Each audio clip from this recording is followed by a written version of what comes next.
अस्सलाम वालेकुम everyone, welcome back. आज हम CS 101 के मॉड्यूल 12 से 23 तक के most important exam based MCQs को डिटेल में समझेंगे। यानी कि वीक 2 को स्टार्ट करेंगे और सिर्फ इस वीडियो में रटा नहीं लगवाया जाएगा MCQs का, बल्कि हर एक MCQs को प्रॉपर कॉन्सेप्ट को एक्सप्लेन भी किया जाएगा। सो वीडियो को एंड तक ज़रूर देखें, ये वीडियो आपके लिए बहुत ज़्यादा हेल्पफुल होगी इंशाल्लाह। और एग्ज़ाम में आप अगर इसकी अच्छे से तैयारी कर लेते हैं तो आपको लिए एग्ज़ाम सॉल्व करना, पेपर को सॉल्व करना बहुत ही ज़्यादा ईजी हो जाएगा। So students, let's focus on our MCQs. MCQs number 1, Boolean operations are named.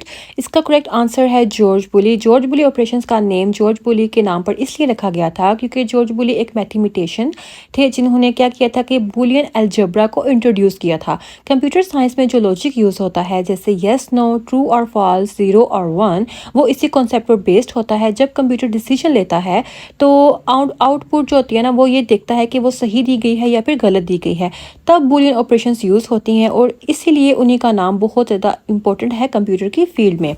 MCQs number 2, and operations gives one output one when.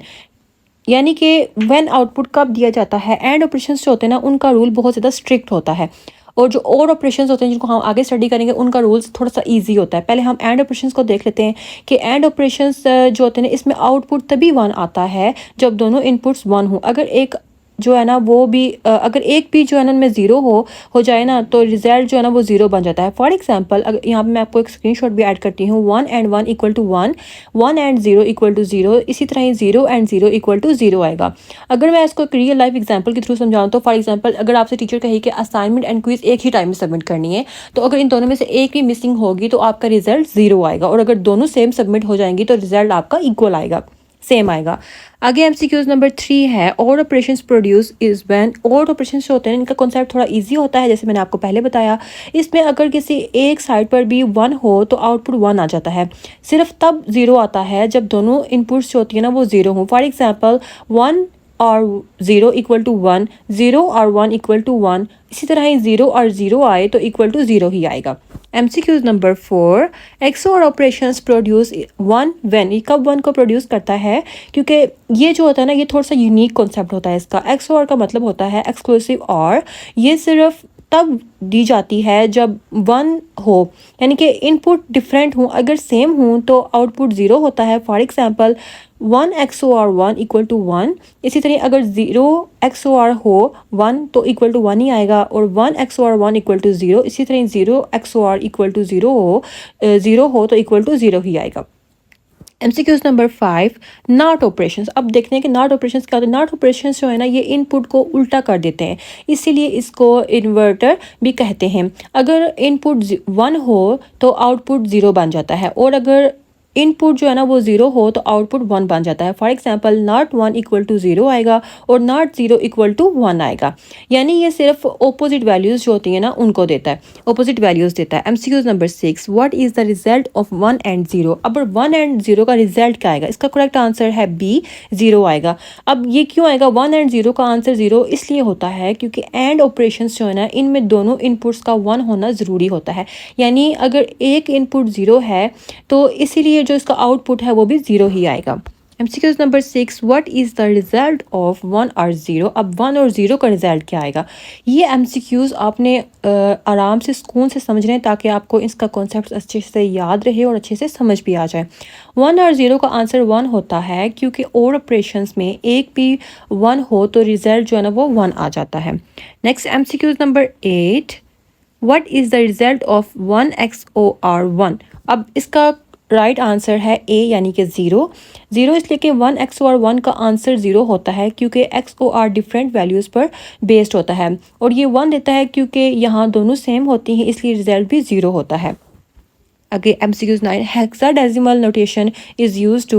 The correct answer is simply binary represents.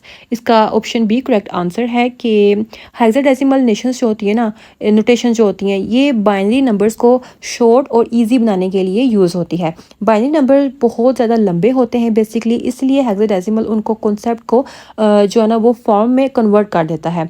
जैसे कि binary number लिखे जाएंगे 1 1 1 1 1 के, इस तरह से बहुत long हो जाता है, तो हेक्साडेसिमल में अगर FF लिख दिया जाए तो इसको उसी चीज़ को रिप्रेजेंट करेगा। ये जो प्रोग्रामर्स होते हैं ना उनके लिए रेडी और ईजी बना देता है उनके लिए कॉन्सेप्ट को, तो इसलिए इसका यूज़ बहुत ज़्यादा है कंप्यूटर की फील्ड में। MCQs नंबर 10 है 1 हेक्साडेसिमल डिजिट रिप्रेजेंट। अब 1 हेक्साडेसिमल जो डिजिट है वो क्या रिप्रेजेंट करता है?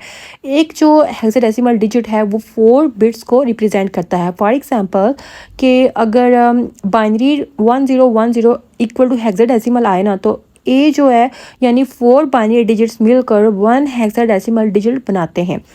और MCQ नंबर 11 है आगे, बाइनरी 1111 इक्वल्स टू किसकी होता है? C is the correct answer, F की इक्वल होता है, क्योंकि बाइनरी 4 टाइम्स 1 डेसिमल में 15 होता है और हेक्साडेसिमल में 15 को F लिखते हैं, इसलिए करेक्ट आंसर आएगा F। MCQ number 12, hexadecimal uses symbols. Hexadecimal जो सिंबल्स यूज़ करता है वो कौन से होते हैं? हेक्साडेसिमल सिस्टम में 0 to 9 और A to F सिंबल्स जो होते हैं ना वो यूज़ होते हैं, जो कि यहाँ मैं आपको एक स्क्रीनशॉट ऐड करती हूँ। यानी कि A इक्वल टू 10 आएगा, अगर B है तो इक्वल टू 11, C है तो इक्वल टू 12 आएगा। इसी तरह अगर D है तो 13, E 14 and F equal to 15। ये टोटल 16 सिंबल्स बनते हैं, इसलिए इसको जो बेस है ना वो 16 सिस्टम इसको कहते हैं। MCQ 13, binary 1010 is hexadecimal is the correct answer is option B, because binary 101 decimal में 1 जो 10 होता है ना वो 10 बनता है और हेक्साडेसिमल में 10 को A लिखते हैं, इसलिए आंसर भी A आता है। आगे 14, main memory is a collection of, the correct answer is option B, flip flops. बहुत इंपॉर्टेंट MCQs हैं आपके ये एग्ज़ाम में। आपने हर एक MCQs को जो वीडियोस लेक्चर्स इनके अलावा अपलोड किए गए ना, लाइक मॉड्यूल वीक 1 के, वीक 3 4 के, सब की ऐड किए जाएंगी वीडियोस, तो आपने ज़रूर देखनी है, सारी वॉच आउट कर लेनी, तो आपका इजी एग्ज़ाम अटैम्प्ट करना आपके लिए बहुत ज़्यादा आसान हो जाएगा। अगर ट्रिकी आए ना आपके लिए MCQs तो भी आप उनको ईजीली जो है ना वो सॉल्व आउट कर पाएंगे। अच्छा, हम ये देख रहे थे कि main memory is the collection of, इसका करेक्ट आंसर जो है ना वो फ्लिप फ्लॉप्स था, कि फ्लिप फ्लॉप्स की कलेक्शन होती है। ये फ्लिप फ्लॉप एक इलेक्ट्रॉनिक सर्किट होता है जो सिर्फ 1 बिट देता है, इसी को स्टोर करता है, और बहुत सारे फ्लिप फ्लॉप्स मिलकर मेमोरी बनाते हैं, इसीलिए मेमोरी में टेम्परेरी डाटा स्टोर होता है जब कंप्यूटर चल रहा होता है। MCQ नंबर 15, 1 बाइट कंटेन्स कितना? वो 8 बिट्स को कंटेन करता है, क्योंकि एक बिट जो होता है ना, एक बाइट में 8 बिट्स होती हैं। एग्जाम्पल 10101010 4 टाइम्स 10 हो तो इक्वल टू 1 बाइट आएगा। कंप्यूटर स्टोरेज जो होती है ना वो यूजुअली बाइट्स में मेजर होती है, और 1024 जो बिट्स होती है ना वो 1 KB जो 1 KB होता है। MCQ number 16, RAM stands for, RAM जो है वो किसके लिए स्टैंड होती है? रैम स्टैंड्स फॉर यानी कि ये एक्सेस मेमोरी होती है, और ये टेम्परेरी मेमोरी होती है जहाँ कंप्यूटर रनिंग प्रोग्राम्स और फाइल्स को स्टोर करता है। जब कंप्यूटर बंद होता है तो रैम का डाटा भी इरेज हो जाता है, इसलिए रैम को जो है ना वो क्या कहते हैं? वॉयलेट मेमोरी भी कहते हैं, इसलिए इसका करेक्ट आंसर है B, यानी कि रैंडम एक्सेस मेमोरी। जब कंप्यूटर बंद हो जाएगा तो मेमोरी भी लूज हो जाएगी, so the correct answer is option B। MCQ number 17, DRAM stores byte is, इसका B करेक्ट आंसर है electric charges, because electric charges जो DRAM डाटा को इलेक्ट्रिक चार्जेस जो होती है ना की फॉर्म में स्टोर करती है, लेकिन चार्जेस जो होती है ना वो आहिस्ता आहिस्ता वीक हो जाते हैं, इसलिए रैम को कंटिन्यूसली रिफ़्रेश करना पड़ता है। इसी वजह से इसका नाम डायनेमिक रैम रखा गया है, इसको डायनेमिक रैम भी कहा जाता है। Next MCQs is 18, STRAM is use to, ये यूज़ होता है 20 तक correct answer reduces retrieval time, because क्योंकि STRAM प्रोसेसिंग स्पीड को इम्प्रूव करती है, क्योंकि ये CPU के क्लॉक के साथ जो है ना वो लाइक अटैच्ड होती हैं, इससे डाटा जो है ना वो जल्दी रिट्राइव हो जाता है और सिस्टम फास्ट फील होता है। 19, memory cell identification is done using 20 the correct answer addresses, क्योंकि हर मेमोरी सेल का एक यूनिक एड्रेस होता है। कंप्यूटर इन्हीं एड्रेसेस की हेल्प से स्पेसिफिक डाटा को लोकेट करता है। जैसे हर घर का एड्रेस होता है वैसे ही मेमोरी सेल्स का भी एक एड्रेस होता है। 20, secondary storage is called, C is the correct answer mass storage, because secondary storage को मास स्टोरेज भी कहते हैं, क्योंकि ये एक परमानेंटली बहुत ज़्यादा जो है ना इसका डाटा स्टोर कर सकती है। For example hard disk, SSD, USB drive और रैम के साथ जो ऑपोजिट ये डाटा जो होता है ना ये कंप्यूटर ऑफ होने के बाद भी सेव रखती हैं। Next MCQs 21 magnetic disk store data using, इसका करेक्ट आंसर है सी यानी कि मैग्नेटिक कोटिंग। यानी मैग्नेटिक डिस्क जो होती हैं वो डाटा को मैग्नेटिक कोटिंग के थ्रू स्टोर करती हैं और हार्ड डिस्क के अंदर एक स्पेशल मैग्नेटिक सरफेस होती है जहां 0 और 1 सेव किए जाते हैं। जब कंप्यूटर डाटा रीड करता है तो रीड राइट हेड अस यानी कि मैग्नेटिक सरफेस को एक्सेस करता है। Next is 22 circular path on a magnetic disk is called, 20 का करेक्ट आंसर है ट्रैक, बिकॉज मैग्नेटिक डिस्क में सर्कुलर पाथ को ट्रैक कहते हैं। डिस्क के अंदर ना जूम करके देखो तो उस पर सर्कल्स बनते हैं या फिर बने होते हैं पहले से। इन्हीं सर्कल्स को ट्रैक्स बोला जाता है और इन्हीं में डाटा जो है ना वो इन्हीं ट्रैक्स पर स्टोर होता है। आगे 23 है सीक टाइम इज, इसका करेक्ट आंसर है time to move read and write head, यानी कि सीक टाइम वो टाइम होता है जो डिस्क के लिए ना रीड और राइट हेड ट्रैक करेक्ट जो होता है ना ट्रैक तक को मूव करने में हेल्प करता है। अगर किसी सीक टाइम को कम हो तो डिस्क जो होती है ना वो फास्ट काम करेगी, यानी कि जितनी जल्दी हेड करेक्ट पोजीशन पर पहुंचता है उतनी ही जल्दी जो डाटा है ना वो मिलता है देन रिजल्ट में। MCQs 24 access time is the sum of, correct answer इसका seek time and rotation delay, because access time जो होता है ना ये टोटल टाइम होता है जो डाटा देता है उसको एक्सेस करने में हेल्प करता है। इसमें सीक टाइम और रैशनल डिले दोनों इंक्लूड होते हैं, यानी कि सिंपल वर्ड में डाटा जो होता है ना उस तक पहुंचने के लिए टोटल जो वेटिंग टाइम होता है वो इसी में इंक्लूड होता है। आगे 25 है ट्रांसफ़र रेट्स रेफर्स, इसका करेक्ट आंसर है B data transfer speed, because transfers का रेट का मतलब होता है कि डाटा कितनी स्पीड से ट्रांसफ़र हो रहा है। फॉर एग्जांपल अगर एक डिस्क 100 MB पर सेकेंड्स जो होती है ना वो देती है या भेज रही है तो उसका ट्रांसफ़र रेट 100 MBS जो है ना होता है। Higher transfer rate faster performance होगा, तो ये इसका कॉन्सेप्ट है। अगर 26 है CD स्टैंड्स फॉर, CD का जो फुल फॉर्म है ना वो क्या है, वो है कॉम्पैक्ट डिस्क है, वो एक कॉम्पैक्ट डिस्क है। ये एक जो होती है ना ऑप्टिकल स्टोरेज वो डिवाइस होती है जो सॉन्ग्स सॉफ्टवेयर और वीडियो स्टोर करने के लिए यूज़ होती है।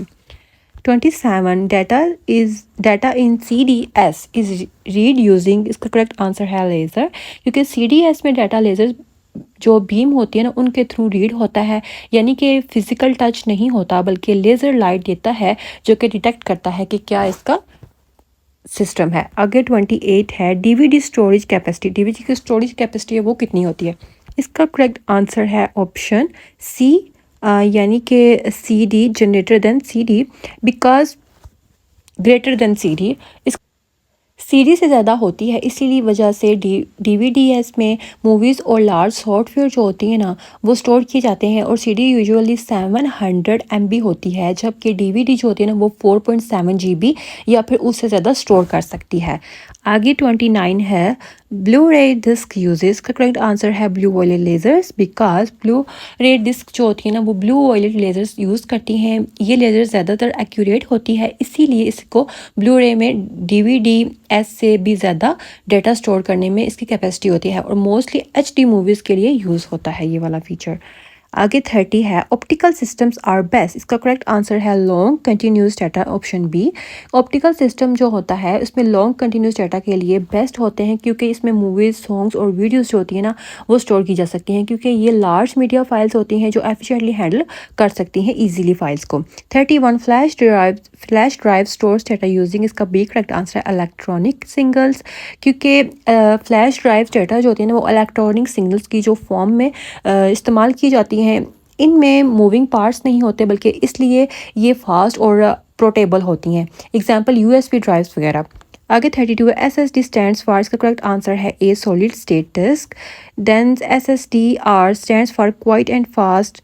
34 flash memory is suitable for portable devices, because जो फ्लैश मेमोरी होती है ना वो पोर्टेबल डिवाइसेस के लिए सूटेबल होती है, जैसे मोबाइल्स कैमरास और USB ड्राइव्स वगैरह, क्योंकि ये स्मॉल साइज़ और फास्ट स्टोरेज प्रोवाइड करती हैं।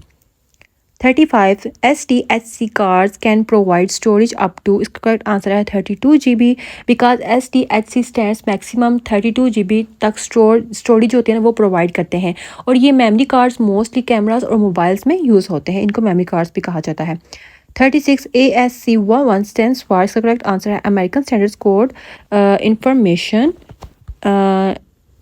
इंटरचेंज, बिकॉज इसका करेक्ट आंसर इसलिए ये है क्योंकि ASC11 का फुल फॉर्म जो है ना वो यही है कि American standard code for information in change है। ये जो करेक्टर्स होते हैं ना उनको बाइनरी कोड्स में रिप्रेजेंट करने के स्टैंडर्ड सिस्टम होता है, जो कि फॉर एग्जांपल के लेटर ए का जो ASC11 कोड अलग है ना वो हमेशा अलग ही होता है।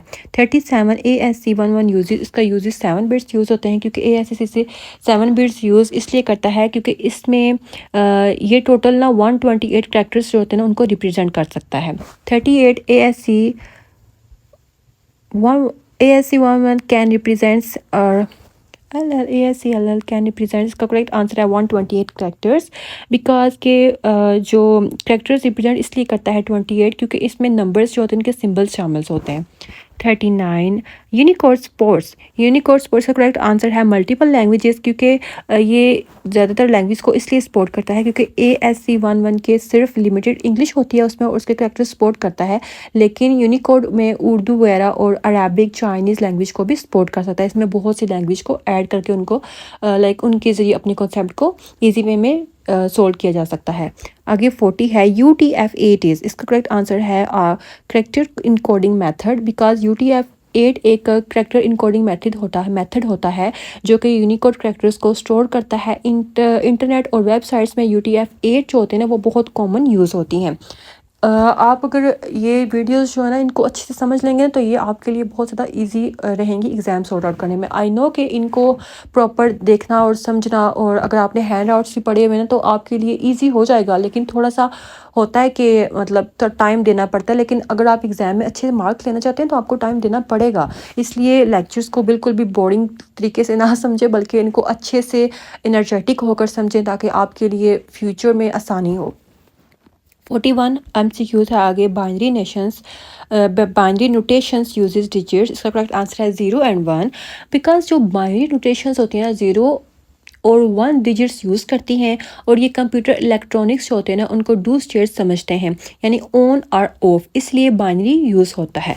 आगे 42 है which n words we can represent, इसका करेक्ट आंसर है 2 एन वैल्यूज़। बिकॉज अगर n बाइट्स हो तो टोटल जो है ना इसकी वैल्यू यही आएगी, क्योंकि ये जो है ना फॉर एग्जांपल 3 बिट्स हूँ, अगर 2 का क्यूब आए ना 3 तो इसका जो वैल्यू होती है ना वो इक्वल टू 8 वैल्यूज़ आएंगी।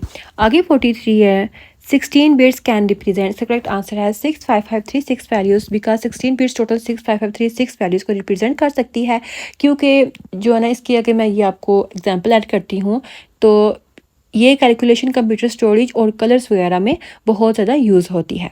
आगे है MCQs 44 two's complement is use for, इसका करेक्ट आंसर है होल नंबर्स। बिकॉज होल जो टू कॉम्प्लीमेंट होते हैं कॉम्प्लीमेंट ये नेगेटिव होल नंबर्स को रिप्रेजेंट करने के लिए यूज़ होते हैं। कंप्यूटर्स माइनस वैल्यूज़ को डायरेक्टली समझ नहीं सकता, इसलिए ये मेथड जो है ना यूज़ होता है। आगे 45 है floating point notation is used for B, इसका correct answer fractions. Floating point जो होते हैं वो नोटेशन फ्रैक्शंस यूज़ को और डेसिमल नंबर्स को रिप्रेजेंट करने के लिए यूज़ होता है। फॉर एग्जांपल 3.14 इक्वल -0.5 या फिर साइंटिफिक कैलकुलेशन में ये बहुत ज़्यादा इंपॉर्टेंट फीचर है। 46 पिक्सल स्टैंड्स फॉर, इसका करेक्ट आंसर है पिक्चर एलिमेंट। पिक्सल्स का मतलब पिक्चर एलिमेंट इसलिए होता है क्योंकि ये इमेज जो होते हैं ना छोटे छोटे डॉट्स से मिलकर बनता है, इन्हीं डॉट्स को पिक्सल्स कहते हैं। जितने ज़्यादा पिक्सल्स होंगे इमेज उतनी ही ज़्यादा क्लियर होगी। 47 black and white images uses, black and white इसका करेक्ट आंसर है 1 बिट पर पिक्सल, क्योंकि ब्लैक एंड वाइट इमेजेस में पिक्सल के लिए 1 बाइट यूज़ होती है। 0 ब्लैक को और 1 वाइट को शो करता है 1, यानी कि ब्लैक जो है ना उसको 0 शो करता है डिजिट्स में, और जो वाइट है ना उसको 1 शो करता है डिजिट्स में। आगे 48 है GRB stands for red green blue, ये इसका करेक्ट आंसर है ऑप्शन ए, क्योंकि GRB का फुल फॉर्म जो है ना वो रेड ग्रीन ब्लू है। कंप्यूटर स्क्रीन 3 इन्हीं कलर्स को मिक्स करके जो बाकी कलर्स होते हैं ना वो बनाती हैं।